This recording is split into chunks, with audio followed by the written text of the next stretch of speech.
Life insurance corporation of India customer zone Vijayawada వారిచే 69th insurance week సెలబ్రేషన్లో భాగంగా role of life insurance corporation of India in Indian economy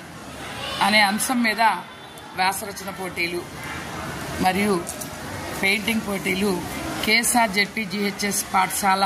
ప్రధానోపాధ్యాయుని శ్రీమతి పద్మలత గారి ఆధ్వర్యంలో విద్యార్థులందరూ కూడా చాలా చక్కగా పాల్గొని మరి వ్యాసరచన రాయడం, పెయింటింగ్ వేయడం జరుగుతుంది.